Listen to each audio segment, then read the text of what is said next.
Alright, how's everybody doing today? Back again with another video for you guys and gals, and today what I have for everyone is my versus / comparison video between the Samsung Galaxy M20 and the Motorola Moto G7 Power. So what we're going to do here today in this video is we're going to compare and contrast some of the similarities and differences between these two devices, and then at the end of the video I'm going to give y'all my overall recommendation as to which device I feel you should pick up, or if you should pick up both of them. Okay, so without further ado, let's jump into this video. Now, starting off, let's talk about the overall build quality and design. And pretty much where the build quality and design is concerned, in terms of the build, both of these devices are built out of pretty much the same material. So they both have plastic backs with your glass fronts, okay? So in particular, Motorola doesn't tell you that it's plastic, so they just say it is what it is. And then Samsung is trying to tell you that this is their glasstic material. So this is their plastic material that's supposed to act like glass. And all that really means is that both of these are very slippery and very fingerprinty if you don't have them in cases. I wiped these down as I started the video. I wiped these down and look how fingerprinty they got in just a couple of seconds. So in terms of the overall build quality and design, that's the negative between both of these. But overall build quality and design on these is really top notch. I really like the button placements on both of these. Now, I like the ridge power button over the glossy smooth power buttons on the Moto G7 Power over the M20, but the placement on these is really good. The feel in hand on both of these is really good. Now, the Samsung device has a more balanced weight to it, whereas the Moto device feels a lot more substantial in the hands. So that's the major difference between the feel in hand and the overall design. And now, in terms of design, you can see there's a major visual difference as well. So you can see the fingerprint placement is slightly different. The cameras and how they're implemented is slightly different as well. So Motorola has that more centralized fingerprint placement, whereas Samsung gives you that raised fingerprint placement. Okay, so that's some of the differences in the overall build and design between both of these. Okay, but overall, I have to say both of these companies did a great job. So in terms of the build quality and design, both of these devices get top-notch scores in my opinion. So in terms of that, who's better? I'm gonna have to call these first two categories a tie. Okay. Next thing I want to talk about with you guys and gals now is the overall displays on both of these devices.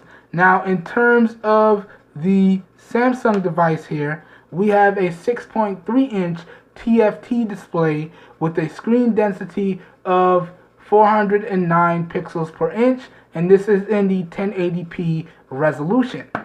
Okay, whereas over here on the Moto device, we have a 6.2-inch Gorilla Glass 3 display in the 720p resolution here. Okay, so that's the major difference between these displays. 6.2 inches versus 6.3, IPS LCD Gorilla Glass 3 versus TFT, okay, 720p versus 1080p. Those are the key differences. Now, talking about these displays in terms of daily usage, I have to say both of these companies did a great job with the displays. Now, I've been using these side by side for a little bit over a month now, and they are both really good displays. When I take them outdoors, I keep them at about 80%. Indoors, I keep them at about 25%, and that both these displays on both these devices work without issues. So in terms of the displays, who wins? I'm going to have to call it a tie in this category yet again. Okay? Now, a lot of this video comes down to personal preference, so just because I'm giving these things a tie doesn't mean you have to. Keep in mind, this whole video, as with all of my videos, is based on my opinion. Okay? So this is just my opinion. Feel free to disagree down below in the comments, as long as you can do so respectfully. Okay? So in terms of the displays, calling this one a tie. Up next now, let's dive a little bit deeper into the hardware and the software on these two devices. Now, both of the devices that you guys and gals see here today in this video are pretty much blow for blow the same spec'd out variant. So both of these devices have 3 gigs of RAM and 32 gigs of onboard storage. They both have nano SIM and they both have micro SD card expansion.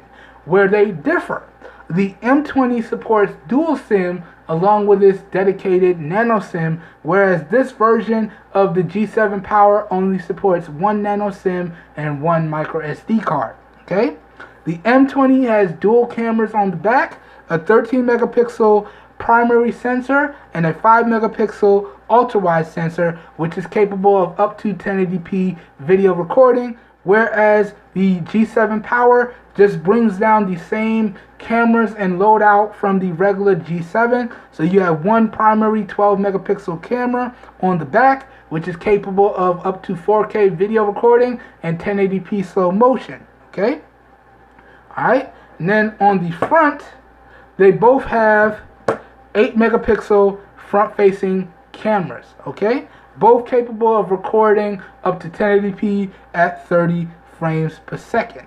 Okay, both these devices also have on paper 5,000 milliamp hour batteries. Now, through extended testing, I've actually found that the M20 has a 4,900 milliamp hour battery and the G7 Power has a 4,850 milliamp hour battery. Okay, so that's the differences there. Both these devices do support USB Type-C. Okay, we have headphone jacks on both of these devices. It's on the bottom on the Samsung device, whereas it's on the top on the Moto device. Okay, now some more differences here. The speaker placement is different. On the Samsung device, it's on the bottom. On the Moto device, it's built into the receiver, so you get a front-firing speaker on your Moto device. I'm kind of sad that it's only one, but it's good to see that it's front-firing. So that's some differences there for you guys and gals. Also, in terms of the USB Type-C and the charging on these, okay, Samsung has 15-watt rapid charging, and Motorola has the 15-watt turbocharging. So that there's a difference in charging technology on here. Okay, just wanted to point that out. Now, some more hardware differences between these devices. Now, the Samsung device has the in-house Exynos 7904 octa-core chipset, whereas the Moto device has the latest mid-range entry-level Snapdragon 632 octa-core chipset. So Qualcomm's latest and greatest mid-range to entry-level, Samsung's in-house Exynos chipset. So that's the differences there. Okay, and also both of these do come in a 464 gig RAM variant, and that does give them both dual SIMs and dedicated micro SD card, just so y'all can know the differences. Okay, so that pretty much goes over the hardware differences between these two devices. Okay, and also, because I almost forgot this, they both have notches on the front, but Motorola has software built into the front for their Moto display. Okay, whereas the Samsung just has that U notch for the camera. The Motorola device has the cameras and the display technology built into the front. Okay, just wanted to point out that difference there as well. So that officially now goes over all of the hardware.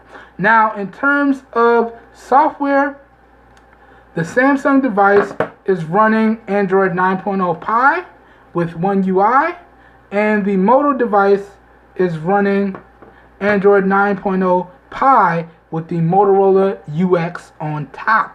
Okay, so one is a drastic redesign to be more one-hand friendly, and one is stock Android with some useful features thrown in. That's the major differences between the software on both of these devices. Okay, and aside from that, they pretty much perform the same in terms of day-to-day usage. Now, they're both 3 gig of RAM variants, so that does mean you will suffer from the occasional app hiccup and the occasional app slowdown, okay? And again, I would recommend the same usage style for both of these. So you kind of want to stick to 7 to 14 apps in memory at a time, then you're going to see some good performance. If you go over that, you will start to see some lag, some hiccups, and some stutters. Thankfully, I haven't run into any crashes with this device, but that's more of a RAM issue with Android than it has to do with the hardware or the software on either of these. So that's the main differences in software between these two different devices. Now, in terms of software, how do I feel about it? Now, I like the software on both of these, but I'm inclined to give the Motorola software the W, because to me, it's much more user-friendly and has a lower learning curve and packs in more features. Whereas the Samsung device, although it's good, they actually took away features from this version that's on the M20. So they took away stuff instead of keeping stuff how it is. So in terms of the overall software and experience, I'm going to have to call it the Moto gets the win. In terms of overall day-to-day usage, when we talk about the software, I'm going to have to call it a tie. Okay? Now, moving on, the next thing I want to talk about with you guys and gals is the Wi-Fi on both of these. Let's go ahead and pull this up here. Okay? So, Wi-Fi wise, we got some differences in here as well. Okay? So, the Moto device is packing dual band Wi-Fi.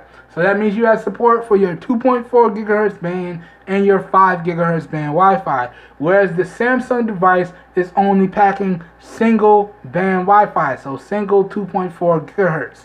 Other than that, the speeds between these in terms of Wi-Fi and data are the same. So you can see getting really good Wi-Fi speeds on both of these, okay? Sorry for bumping the camera there, y'all.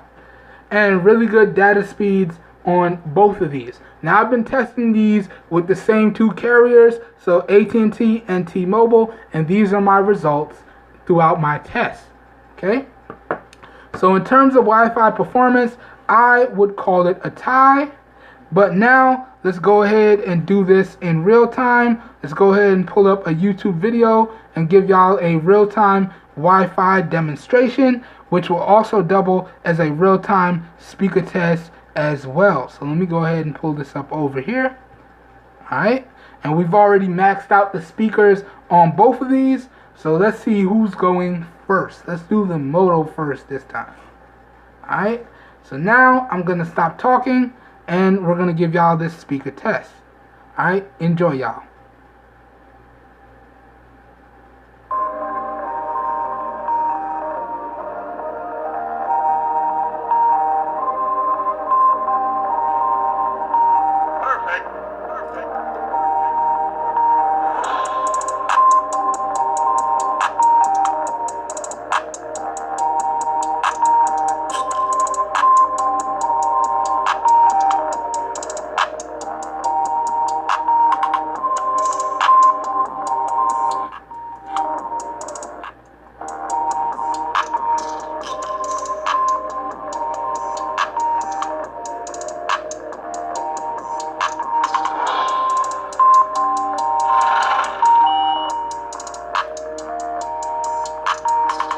Alright, let's jump over to the M20 now. Again, 100% volume, same song. Here we go.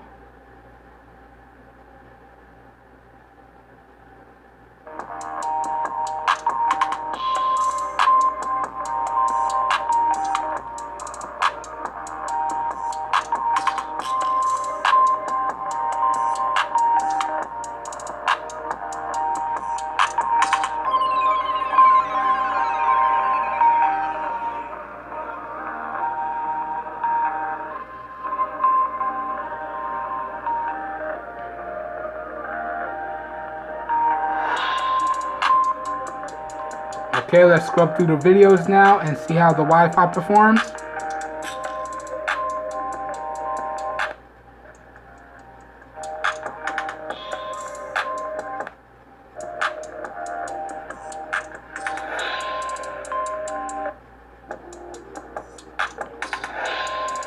Okay, that does it for the M20. Alright, now let's do the same thing on the Moto device.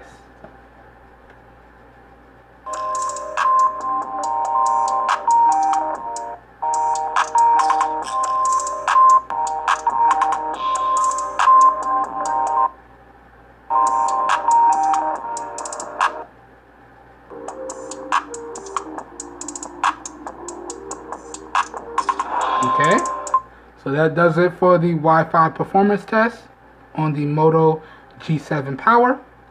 Alright, so real quick Wi-Fi performance test, real quick speaker test as well. Now, how do I feel both these devices did in terms of the overall speaker performance? Well, they both were really loud and maintained their clarity throughout. Now, I would have to give the slight advantage to the G7 Power because I didn't really hear any distortion there, whereas I did hear some distortion at the higher volumes on the M20. Okay, but overall, I would say the speaker performance on both of these is top notch. That being said, how do I feel about the speaker placement on this? Now, if you checked out my M20 review, y'all already know I'm not a big fan of bottom firing speakers, so this pretty much is taking the L right now, and I am a really big fan of front firing speakers. Granted, this only has one. I would have preferred two, but it is what it is, and as y'all saw through my demonstration, it's a lot harder to muffle a front firing speaker than it is a bottom firing speaker. So in terms of placement, I'm giving the G7 Power the win. In terms of performance, I'm calling it a tie. Alright, so that pretty much goes over the Wi-Fi and the dedicated speaker test. Alright, next, now let's go over the LTE and the supported bands on both of these. Now, one thing that I have to let you guys and gals know between both of these devices is that one is a globally unlocked variant. The Moto G7 Power is the 3 gig of RAM, 32 gig of onboard storage variant, which is globally unlocked for the United States and globally unlocked for all GSM carriers abroad. Okay, so in terms of band support for the Moto G7 Power, we got all the bands over here. Whereas in terms of the M20, this is a GSM unlocked device, so it will only work on GSM carriers in the States and GSM carriers abroad. So AT&T, T-Mobile, Metro, Cricket, so on and so forth. Whereas the Moto G7 Power is going to work on everybody.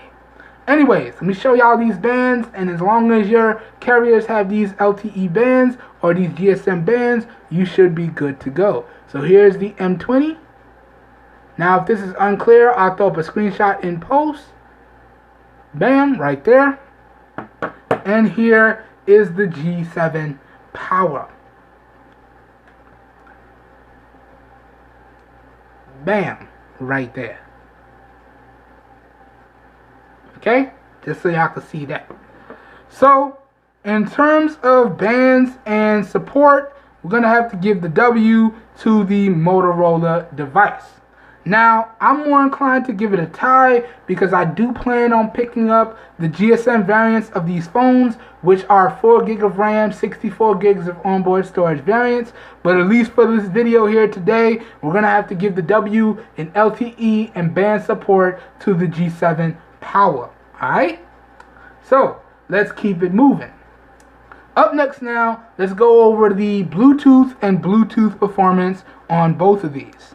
Now, in terms of Bluetooth on both of these devices, the G7 Power has Bluetooth 4.2 on board, whereas the M20 has Bluetooth 5.0 on board.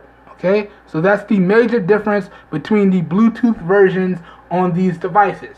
Now, talking about it in terms of daily performance, they both pretty much perform the same. I didn't have any issues with the onboard Bluetooth performance on either of these devices. And here's an idea of the devices that I connected. So here's the M20 right there.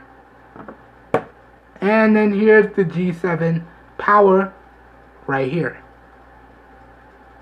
Okay, so pretty much the same number of devices, give or take 1 or 2 devices, and overall Bluetooth performance on these is top notch.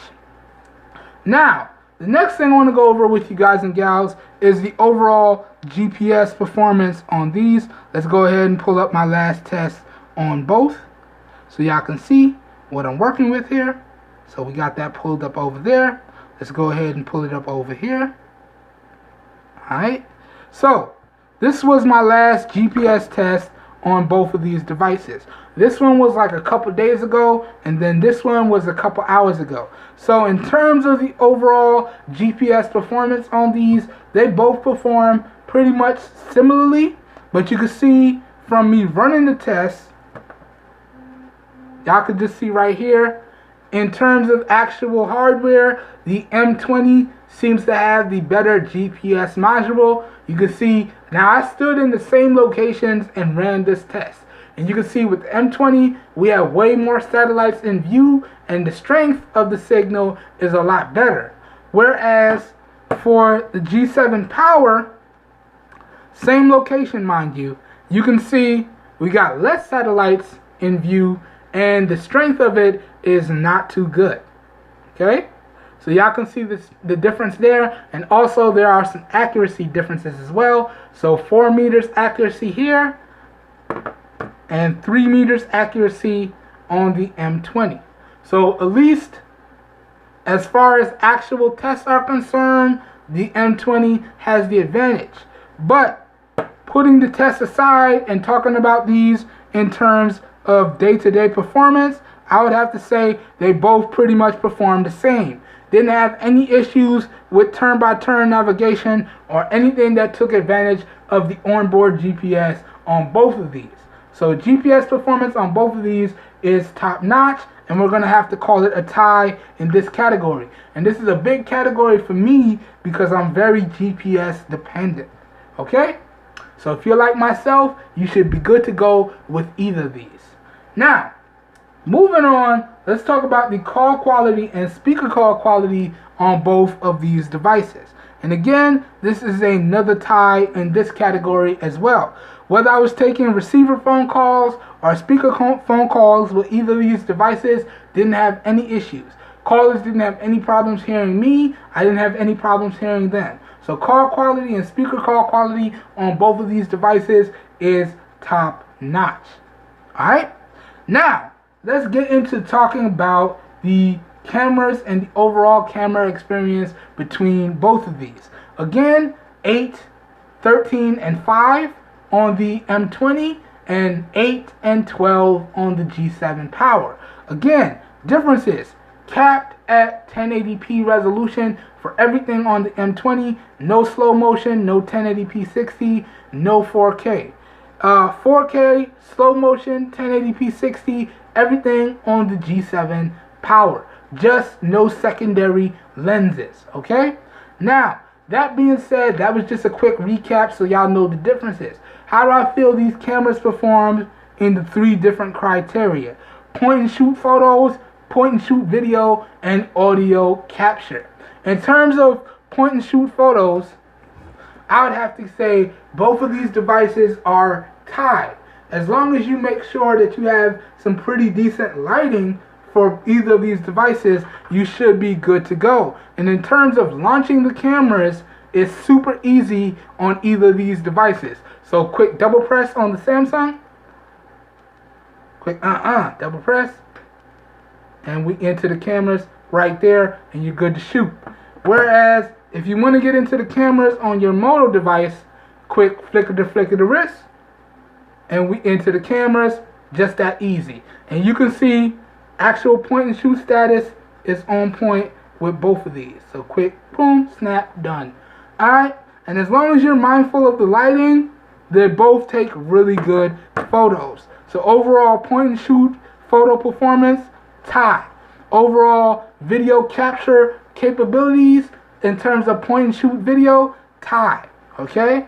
In terms of overall audio capture with either of these devices, again, gonna have to call it a tie. Now, there is one key difference between the audio capture capabilities, and that is the Samsung device supports external audio out of the box. So I could just plug in one of my microphones, it will pick it up, and I'm good to go. Whereas the Motorola app, I did have to sideload a third-party app to get external microphone support. So that is one key difference between the audio capture and camera capabilities that I just wanted to point out. But across the board, I'm going to have to call it a tie on all of these categories. And we tying a lot today. Alright, so that does it for the cameras and the overall experience. Really good cameras on either of these. Now, moving on, the next thing I would talk about is the gaming. Now, I've done a separate dedicated gaming performance video on both of these. Now, pretty much, this has the same internal chipset as the G7 on the G7 Power. So y'all check that video out. If y'all want to see the gaming performance on the M20, feel free to check that video out. I'll link it up in the cards, and I'll link it down below in the video description.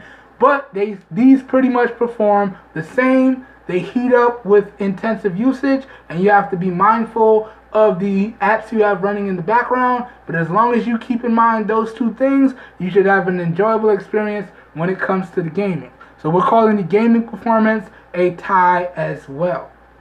Okay? Next. Now let's go over the benchmarks. And this is pretty interesting because they pretty much go blow for blow in terms of the benchmarks. Let me pull it up and we'll walk through it with you guys and gals here. So here's the M20 benchmarks right there. And let's pull up the G7 Power benchmarks right over here.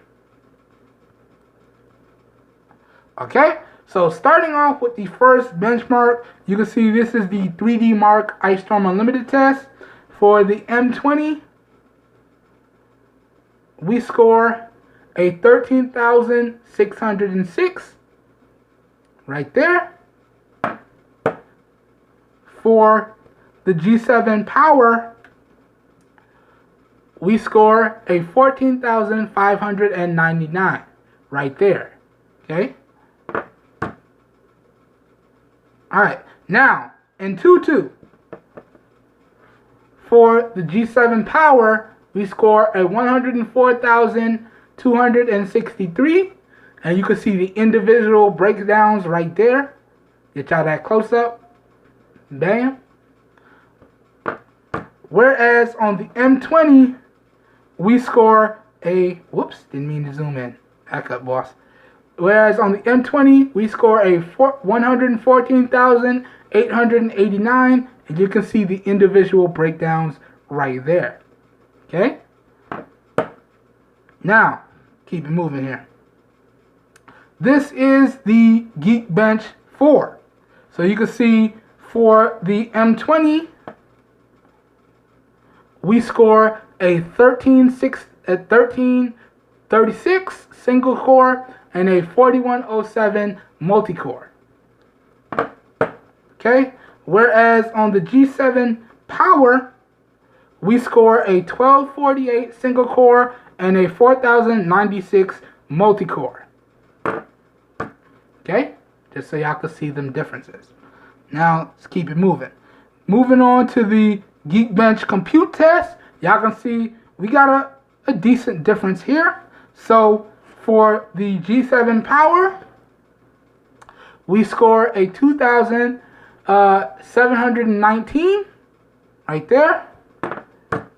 Whereas on the M20, we score a 3,722 right there. Okay? So, keep it going here. Alright. Now, this next test is an older benchmark, and y'all gonna have to forgive the screenshot. Couldn't get it to connect to the server on the G7 Power. But this is the Velemo Metal test and the Velemo Multi-Core test. And you can see for the M20, we scored a 2,413, second place on the M20. And same test on the G7 Power, we scored a 2,252. Now, multi-core test. For the the G7 Power, we scored a 3,200, pretty much maxing out the test. Whereas for the M20, we scored a 2,678. So again, second place. Alright, now let's get into one of my favorite benchmarks here. This is the DiscoMark multitasking benchmark, and what this does is it allows you to load up any app on your device. It will cycle through the apps and spit out an average time that your device took to get through each app and a total time that your device took to get through all the apps. Now I loaded up these same apps on both of these, so you can see same apps. Now, as I said on a lot of my videos, I run anywhere from about 17 to 21 apps. Okay, so you can see same apps loaded up on the M20. Alright, same apps loaded up on the G7 Power. Okay, and y'all can see in terms of overall time, the M20 got the win here, loading up everything in 3.44 seconds, whereas the G7 Power took 6.779 seconds. So at least in terms of app opening speed, the M20 is faster. In terms of app refreshes and holding in memory, these pretty much perform the same. So there was a lot of app refreshes on either of these. Okay, so that goes over the benchmarks between these two devices. Now the only reason why I covered benchmarks on these two devices is because, guys, these two devices are pretty much available at the exact same prices, and they are direct competitors. So I wanted to give y'all that full breakdown.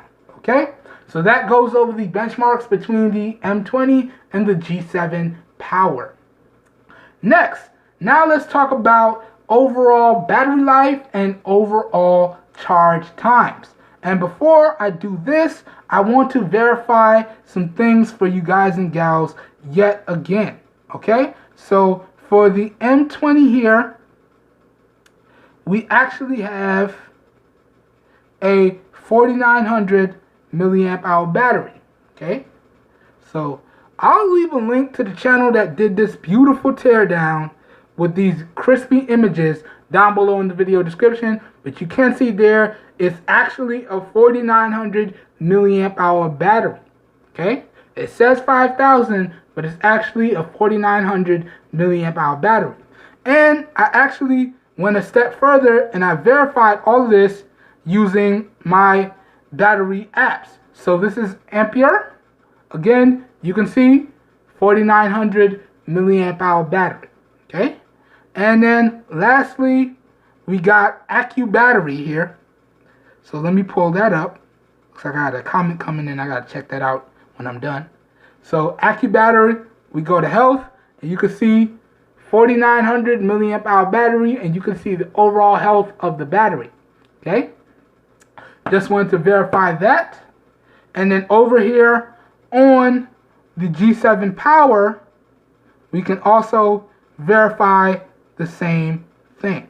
So if I go into my battery folder for the G7 Power, we can verify. Again, I'll have the link down below in the video description. We can verify. Now I apologize, I don't know how clear it is, but this is a 4850 milliamp hour battery. Okay, just wanted to verify that. Now the funny thing is, using my app benchmarks, my battery benchmark apps here, this does come up as 5,000 for the G7 Power, and this is the Ampere app. And then again, going into the AccuBattery here, going over to health, again, it comes up as 5,000, and you can see the overall health is at 97%. Okay, so just wanted to do some battery verification for you guys and gals before I talk about my results. Now, in terms of the overall battery and charge times between these two devices, there's a big difference here. With my style of heavy usage for the G7 Power, I'm getting 3 days, and I'm averaging between 10 and 15 hours of on-screen time. For the M20, I'm averaging a day to 2 days, and I'm averaging anywhere between 10 and 13 hours of screen on time. Again, check out the screenshots so y'all can see. Now, in terms of overall battery life, these pretty much charge up the same. Again, 15 watt turbocharge over here on the G Power, the G7 Power, 15 watt fast charge over here on the M20. Okay, so they both support 15 watt fast charging, and I'm averaging between 2 to 3 hours to get a full charge on both of them. Okay, so in terms of charge times, it's a tie. In terms of overall battery life, giving the W to the G7 Power. Okay, you can last a lot longer off the cable on the G7 Power than you can on the M20.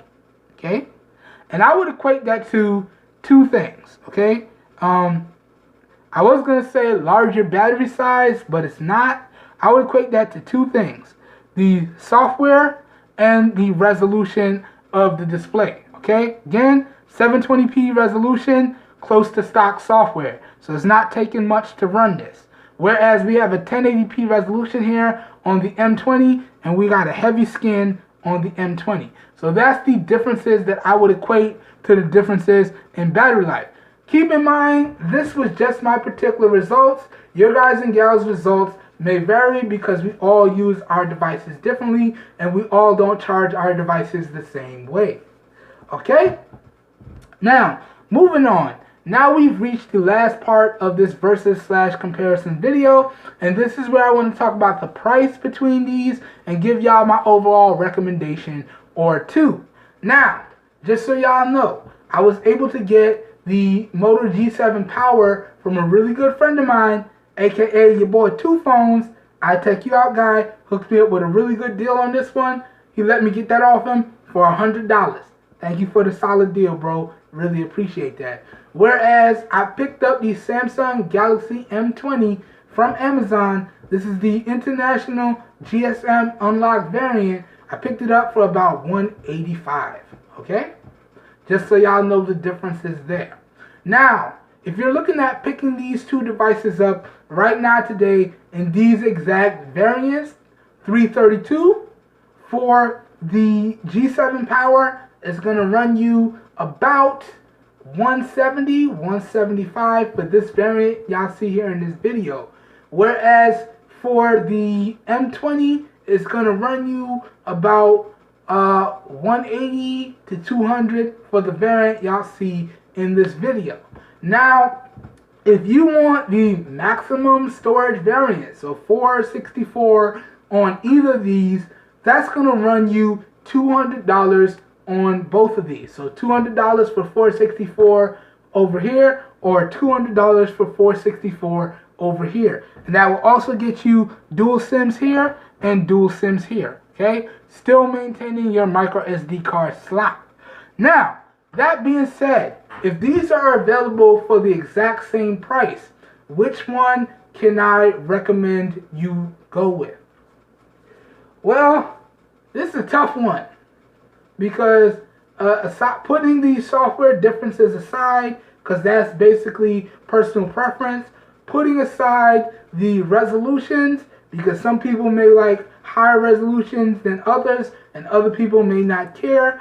I would have to recommend the G7 Power over the Samsung Galaxy M20 if they're at the same price, because I feel there's much more you can do over here with the G7 Power than what you can do on the Samsung Galaxy M20.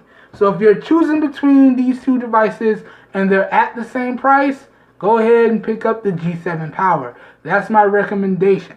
If you're biased to a particular brand, a particular software, so on and so forth, then it's all up to personal preference, as is a large majority of this video. So you gotta do what you think is best for you. Okay, but my overall recommendation, I'm gonna have to say go with the Moto G7 Power. Alright, now that pretty much does it for this versus slash comparison video here today, guys and gals. I hope you guys and gals enjoyed this video, and I hope you found it helpful. If you did enjoy this video and or found it helpful in any way, shape, form, or fashion, I would really appreciate it if you slap that thumbs up button. That thumbs up really does help me out. You don't know how much. If you want to see more content like this, also feel free to hit the subscribe button down below and click off the notification bell icon right next to it so you guys and gals get notified when I publish new videos. That being said, all the links to where y'all can pick up either of these devices at some really great prices will be available down below in the video description. So as always, if your interest is piqued, down below in the video description will be like a one-stop shop for you guys and gals, and you should be good to go. Alright, this whole video here today was recorded using the rear-facing 12 megapixel camera on the S7 Active in 720p resolution at 30 frames per second. And all of the audio here today was recorded using the Boya BY-MM01 shotgun style microphone. So please let me know what you think of the overall video quality as well as what you think of the overall audio quality down below in the comments. Your feedback, as always, is greatly appreciated. That being said, I want to pose this question before I jump on out of here. Do you guys and gals own one of these devices, or do you own both of these devices? What are some things that you feel one device offers over the other? What are some things that you feel can be improved on both of these devices? Let's get into that conversation down below in the comments. And as always, keep it respectful, y'all. I'll see you guys and gals down there. I hope everyone has a great day, and I'll catch you guys and gals in the next video. Peace, everyone. Perfect. Perfect.